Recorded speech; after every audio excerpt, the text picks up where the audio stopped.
बरसात एक ऐसा मौसम है जो बीज लगाने के लिए, कटिंग लगाने के लिए या फिर नर्सरी से अगर हमें नए पौधे ला कर के ऐड करना हो, उन सभी के लिए बेस्ट होता है। अभी हमारा बारिश होने से पहले जो मौसम गया है मई और जून का, जब बहुत तेज़ गर्मी थी, तो ऐसे में काफ़ी लोगों के काफ़ी सारे प्लांट्स सूखे हैं जिनके टेरेस पर ग्रीन नेट नहीं थी। में अभी वो बहुत सारे प्लांट बीज से लगा करके और कटिंग से लगा करके अपने गार्डन को फिर से हरा भरा कर सकते हैं। तो मैंने यहाँ पे बहुत सारे प्लांट के रिजल्ट शेयर करा है जिन्हें मैंने बीज से ग्रो कराया है और पूरा प्रोसेस बताया कि कैसे कैसे आप लगा सकते हैं, और कुछ इसमें परमानेंट प्लांट भी हैं। तो आई होप आपके लिए ये वीडियो यूजफुल साबित होगी। तो चलिए स्टार्ट करते हैं वीडियो, और वन बाय वन आपको मैं बताती हूँ कि कौन कौन से पौधे आप अभी बीज से लगा सकते हैं। यहाँ पे ये वाली जगह देखिए जो कि मेरी पूरी ख़राब हो गई थी इस तेज़ गर्मी में, थोड़ा सा केयर ना कर पाने की वजह से, फिर भी आप देख सकते हैं कि पूरा ये ग्रीन हो गया है। कुछ प्लांट मैंने यहाँ बीज से लगाए हैं और बहुत सारी मॉस रोजेस की कटिंग लगाई है और कुछ अरवी के प्लांट ग्रो करे हैं। तो इस तरीके से आप ढेरों प्लांट लगा सकते हैं। तो फर्स्ट प्लांट आप जो अभी बीज से ग्रो कर सकते हैं वो है हमारा अपराजिता, और मैंने यहाँ पे देखिए अपराजिता के काफ़ी सारे प्लांट बीज से ग्रो करे हैं, और ये एक परमानेंट प्लांट है जिसे अगर आप अपने गार्डन में एक बार ऐड कर लेंगे तो ये सालों साल चलता रहता है। साथ ही में फ्री में प्लांट भी दे देता है, क्योंकि इसमें सीड पॉट बनते हैं और इसके सीड गिरते रहते हैं और प्लांट्स उगते रहते हैं। तो यहाँ पे देखिए जो सिंगल पॉट में लगे हुए हैं वो सभी प्लांट मैंने यहाँ पे जितने भी मैं आपसे शेयर कर रही हूँ ये सभी मैंने ग्रो करे हैं, क्योंकि मुझे कुछ देने हैं जो कि मैंने छोटे छोटे पॉट में लगाए हैं। अक्सर उन प्लांट को जो हाइट में ज़्यादा जाते हैं, जैसे कि अपराजिता या मॉर्निंग ग्लोरी हो गई, उनको मैं डायरेक्ट बड़े पॉट में लगा देती हूँ। जैसे कि यहाँ 10 इंच के पॉट है, मैंने अपराजिता के सीड्स डाल दिए हैं। तो यहाँ पे अगर सॉइल मीडिया की बात करें तो मैंने जो कप में लगाए हैं 50% सैंड और 50% मैंने नॉर्मल गार्डन सॉइल लिया था। और ये मीडिया किसी भी सीड्स को या फिर कटिंग को ग्रो करने के लिए बेस्ट होता है। और जो बड़े वाले पॉट हैं उसमें मैंने थोड़ा थोड़ा कंपोस्ट भी डाल दिया था। तो इस तरीके से आप अभी अपराजिता के प्लांट को सीड से ग्रो कर सकते हैं। जो बड़े वाले पॉट में लगे हैं वो लगभग 1.5 महीने का रिजल्ट है, और जो कप में लगे हैं ये लगभग 20 से 25 दिन का रिजल्ट है। तो इस तरीके से अपराजिता पे देखिए फलियाँ बनती हैं, और ये सीड हैं ब्लू वाले अपराजिता के। तो डायरेक्ट इस तरीके से मैंने पॉट के अंदर डाल दिया था और हल्का हल्का सॉइल से कवर कर दिया था। और इस टाइम जब बरसात हो रही है तो इसके 6 से 8 दिन के अंदर इसके सीड जर्मिनेट हो जाएंगे। अधिकतर जो हमारे फ्लोरिंग प्लांट होते हैं या जो भी सीड्स होते हैं वो लगभग 2 वीक के अंदर जर्मिनेट हो जाते हैं।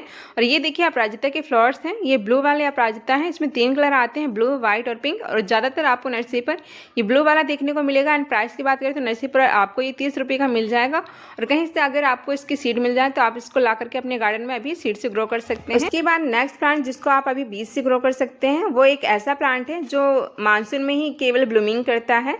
तो ये हमारा गुल दोपहरी, इसे मिड डे फ्लावर के नाम से भी जानते हैं और इसे कटोरी फ्लावर के नाम से भी जानते हैं। इसके जो फूल होते हैं देखने में कटोरी की तरह लगते हैं, जैसे कि आप देख सकते हैं। तो इसके सीड्स मैंने लगभग देखिए कुछ 25 से 30 दिन पहले ग्रो करे थे, जो कि सभी जर्मिनेट हो गए हैं और कुछ अभी धीरे धीरे जर्मिनेट हो रहे हैं। तो यहाँ पे ये सीड मैंने ग्रो करके आपको पिछली वीडियो में दिखाया था, और आप देख सकते हैं कि लगभग कुछ सीड जो है 1 महीने में कितने बड़े हो चुके हैं। तो ये एक ऐसा प्लांट है जिसको हम जून, जुलाई या अगस्त में बीज से ग्रो कर सकते हैं, और इसमें सितंबर, अक्टूबर में जाके ब्लूमिंग होती है। तो इसकी इस तरीके से सीड मैंने एक पॉट की साइड में ही डाल दिया था, जो कि पॉट का जो ये सॉइल मीडिया है सेम वही 50% नॉर्मल गार्डन सॉइल इसमें मिली हुई है और कुछ कंपोस्ट और कुछ सैंड। तो इस तरीके का आप सॉइल मीडिया बना सकते हैं। हल्का हल्का मिट्टी से कवर कर देना है और हल्का हल्का पानी डाल देना है।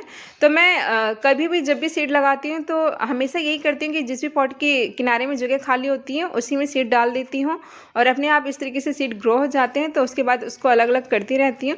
उसके बाद देखिए जो नेक्स्ट प्लांट है वो है हमारा गॉम्फ्रेना। इसको भी आप अभी सीड से ग्रो कर सकते हैं, और अगर आपने इस प्लांट को एक बार अपने गार्डन में ऐड कर लिया तो ये भी अपने आप उगते रहते हैं सीड से। तो जैसे कि आपको मैंने नर्सरी विजिट वाली जो वीडियो थी उसमें दिखाया था कि मैं सीड लेकर के आई थी गॉम्फ्रेना के। तो लाने के बाद मैंने इस पॉट के साइड में डाल दिया था, तो काफ़ी सारे प्लांट यहाँ ग्रो हो गए थे जिनको मैंने ट्रांसप्लांट कर दिया है। और देखिए 2 प्लांट मैं यहाँ आपको दिखा रही हूँ, देख सकते हैं काफ़ी अच्छे से ग्रो हो रहे हैं, और ये लगभग 20 दिन का रिजल्ट होगा। उसके बाद देखिए नेक्स्ट है हमारा 4 o'clock, इसी ग्लेबास के नाम से भी जानते हैं। देखिए इसमें ब्लैक कलर के सीड्स होते हैं, और इसमें भी आपको 3-4 कलर देखने को मिल जाएंगे, वाइट हो गया, येलो हो गया और पिंक हो गया। तो इसके सीड भी देखिए इस तरीके से काफ़ी बड़े बड़े होते हैं साइज़ में। तो मैंने आपको दिखाया था पिछली वीडियो में, इस तरीके से पॉट के किनारे में डाल दिया था, और ये लगभग देखिए 1 महीने का रिजल्ट है और काफ़ी बड़ा हो चुका है ये प्लांट। इसमें भी लगभग 1.5-2 महीने के बाद ब्लूमिंग स्टार्ट हो जाती है। 4 o'clock एक ऐसा प्लांट है जिसको आप पूरे साल बीज से ग्रो कर सकते हैं। जब बहुत तेज़ गर्मी होती है मई जून में, तभी इसकी सीड अच्छे से जर्मिनेट नहीं होती, हैं या फिर जनरेट हो जाते हैं तो प्लांट में बहुत अच्छी सी ग्रोथ नहीं होती। नहीं तो इसको आप स्प्रिंग में यानी कि फरवरी मार्च में और फिर जब ये मानसून का टाइम होता है उसमें ये बहुत तेज़ी से ग्रोथ होती है। तो आप इनको अभी सीड से ग्रो कर सकते हैं और बहुत तेज़ी से ग्रोथ होगी, साथ में ब्लूमिंग भी होने लग जाएगी इसमें लगभग अगस्त के लास्ट तक। तो इस तरीके से यहाँ पे मैंने काफ़ी सारे 4 o'clock प्लांट के सीड्स ग्रो करे हैं। तो जितने भी पॉट आपके खाली हों उसमें आप अलग अलग तरह के प्लांट यानी फ्लोरिंग प्लांट बीज से ग्रो कर सकते हैं। उसके बाद नेक्स्ट प्लांट है मॉर्निंग ग्लोरी। मॉर्निंग ग्लोरी भी बहुत ही खूबसूरत फ्लोरिंग प्लांट है और ये भी एक वाइननुमा प्लांट है यानी कि बेल के रूप में बढ़ता है और काफ़ी सारे कलर्स में आपको देखने को मिल जाएगा। तो ये भी एक ऐसा प्लांट है जिसको आप बीज से पूरे साल ग्रो कर सकते हैं। तो इसके देखिए सीड्स काफ़ी बड़े बड़े होते हैं साइज में। तो इस तरीके से मैंने डायरेक्ट पॉट में डाल दिए थे और सबसे अच्छी बात यह है कि इसके सीड 4-5 दिन में जर्मिनेट हो जाते हैं। इवन बारिश के टाइम में तो इसके सीड सिर्फ 2-3 दिन में ही जर्मिनेट हो जाते हैं, जैसे कि मैंने आपको पिछली वीडियो में शेयर करा था। तो इस तरीके से मैंने इसकी सीड को जो भी मेरे पास पॉट खाली हो गए थे उनमें मैंने लगा दिया था और ये लगभग देखिए 1.5 महीने से कम दिन का रिजल्ट है, लगभग 30 से 35 दिन का। और 30 से 35 दिन में आप देख सकते हैं ये काफ़ी बड़े हो गए हैं। इसमें लगभग 1.5 महीने के अंदर ब्लूमिंग स्टार्ट हो जाती है। तो अब ये काफ़ी बड़ा हो चुका है और इसे मुझे स्टिक देनी है या फिर सहारा देना है ताकि ये तेज़ी से ग्रो कर सके। आप इसको कटिंग से भी ग्रो कर सकते हैं और मानसून टाइम में इसमें एरियल रूट्स भी आती हैं जहाँ से आप इसको कट करके लगा सकते हैं। अगर आपने इसको एक बार ऐड कर लिया तो हर साल इसके प्लांट फ्री में अपने आप सीड से उगते रहते हैं। तो काफ़ी सारे पॉट इसके जो प्लांट हैं मैंने वो छोटे छोटे पॉट में भी ग्रो करे हैं जो कि मुझे देने हैं किसी को। तो यहाँ पे देख सकते हैं काफ़ी सारे प्लांट इसके ग्रो करे हैं और कुछ तो अपने आप भी उग गए हैं। तो आप अभी मॉर्निंग ग्लोरी को भी सीड से ग्रो कर सकते हैं। उसके बाद देखिए नेक्स्ट है हमारा कॉक्सकॉम। आप सभी जानते हैं कि कॉक्सकॉम प्लांट में फ्लावरिंग कितनी अच्छी होती है विंटर में, जहाँ इसमें फ्लावरिंग काफ़ी अच्छी होती है। साथ ही में इसके जो प्लांट की लीव्स होती हैं वो देखने में काफ़ी खूबसूरत लगती हैं। इसकी पत्तियाँ किसी कॉलेज से कम नहीं लगती। तो इस वाले पॉट में तो मैंने ये सारे प्लांट ग्रो करे हैं, लगभग 30 से ज़्यादा यहाँ पे प्लांट उगे होंगे। और यहाँ पे देखिए कुछ घास वगैरह उग रही थी तो मैंने उनको उखाड़ा नहीं है, क्योंकि मेरे कई बार देखा है कि जो ये कॉक्सकॉम के प्लांट हैं ओवर वाटरिंग से प्लांट खराब हो जाते हैं। तो इसमें मैंने ये घास को लगा रहने दिया है ताकि इसको ज़्यादा सनलाइट भी ना मिल सके और ज़्यादा पानी भी ना मिले। और यहाँ पे देखिए काफ़ी बड़ा हो चुका है साइज़ में कॉक्सकॉम। तो इसको भी आप अभी सीड से ग्रो कर सकते हैं। इसको हम जून जुलाई अगस्त में इजीली सीड से ग्रो कर सकते हैं और इसमें अक्टूबर नवंबर में ब्लूमिंग स्टार्ट हो जाती है जो हमारे विंटर कॉक्सकॉम होते हैं। और देखिए कुछ तो अपने आप उग रहे हैं जो एक एक करके इस तरीके से पॉट में उगे हुए हैं। और यहाँ पे भी कुछ मैंने मॉर्निंग ग्लोरी के और कुछ कॉक्सकॉम के दोनों के सीड एक साथ डाल दिए थे। और यहाँ पे ये वाला जो पॉट है ये लगभग 20 दिन का रिजल्ट होगा। तो इस तरीके से छोटे छोटे से सीड्स होते हैं कॉक्सकॉम के, जो इस टाइम अगर आप बारिश में लगाएंगे तो लगभग 8 से 10 दिन के अंदर इजीली जर्मिनेट हो जाएंगे। आपको सिर्फ यही ध्यान रखना है कि सीड्स जर्मिनेट होने के बाद इसको बहुत ज़्यादा पानी ना मिले, वरना प्लांट बड़े होने के बाद भी ये पानी से गल जाते हैं। नीचे से इनकी रूट्स और स्टेम दोनों गल जाती है। तो पानी का आपको पूरा ध्यान रखना है, ज़्यादा बारिश के पानी में ना रखें वरना सीडलिंग भी गल जाती है और इसके प्लांट बड़े होने के बाद भी गल जाते हैं। तो इस तरीके से आप अभी कॉक्सकॉम के काफ़ी सारे प्लांट सीड से ग्रो कर सकते हैं। उसके बाद देखिए जो नेक्स्ट प्लांट आप सीड से ग्रो कर सकते हैं वह है जीनिया। जीनिया के काफ़ी सारे प्लांट अभी मैंने सीड से ग्रो करे हैं, जैसे कि मैंने वीडियो में शेयर करा था कि गॉम्फ्रेना के साथ में फ्री में जीनिया के सीड्स भी नर्सरी से लेकर के आई थी। तो इसके जो फ्लावर्स सूखने के बाद उसकी जो पेटल्स के साथ ही नीचे वाला पार्ट होता है उसमें सीड्स बनते हैं।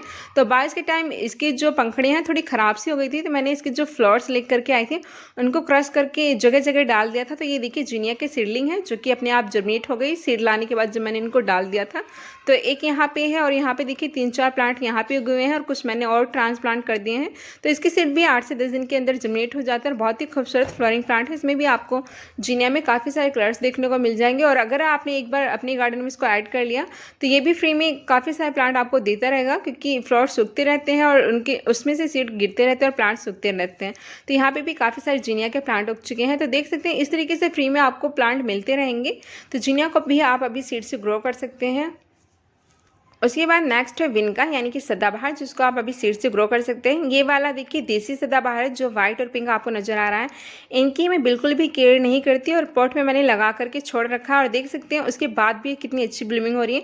एक बार फर्टिलाइजर देने के बाद इसको मैंने कभी फर्टिलाइजर नहीं दिया है और देखिए कितनी अच्छी ब्लूमिंग हो रही है।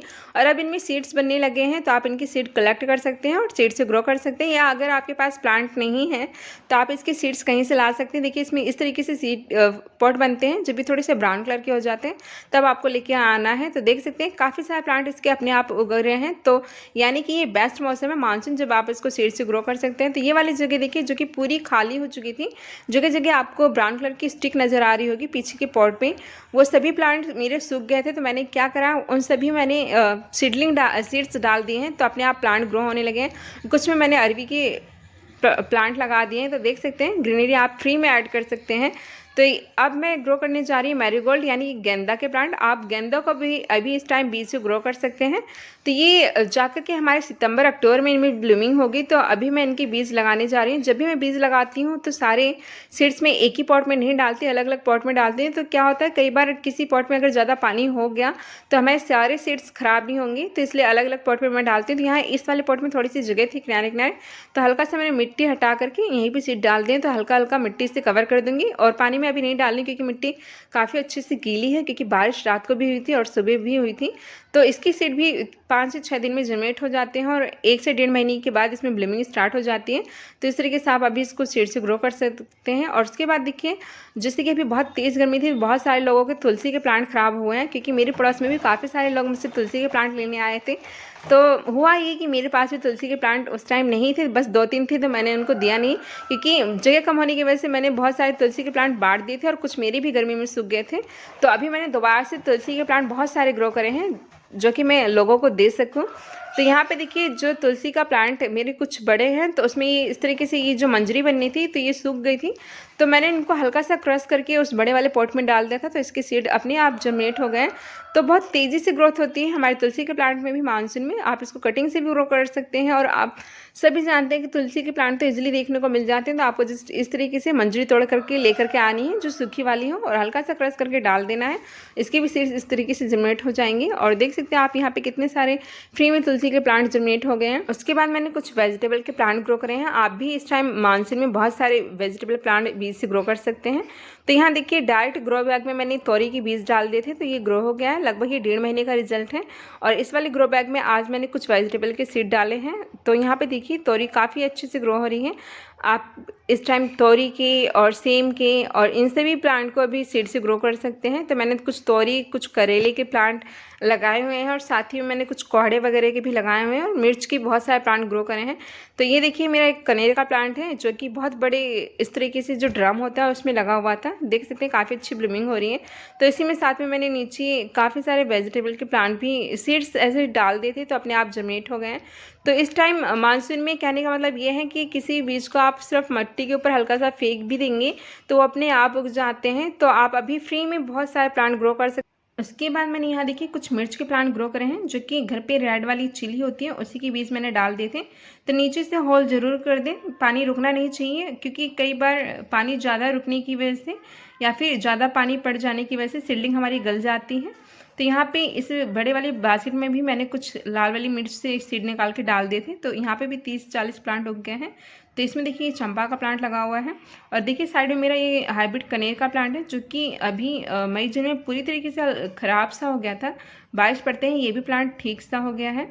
तो यहाँ पे भी देखिए मैंने मॉर्निंग ग्लोरी के 2 सीड डाल दिए थे, वो भी जर्मिनेट हो गए हैं। तो इस तरीके से कहने का मतलब अभी आप बहुत सारे प्लांट बीज से ग्रो कर सकते हैं और अपने गार्डन को फिर से हरा भरा कर सकते हैं। तो आई होप आपके लिए ये वीडियो यूजफुल साबित होगी। तो चलिए मिलते हैं नेक्स्ट वीडियो में। अपना और अपनी फैमिली का ख्याल रखिएगा, हार्ड वर्क करते रहिएगा to achieve your goal. Bye.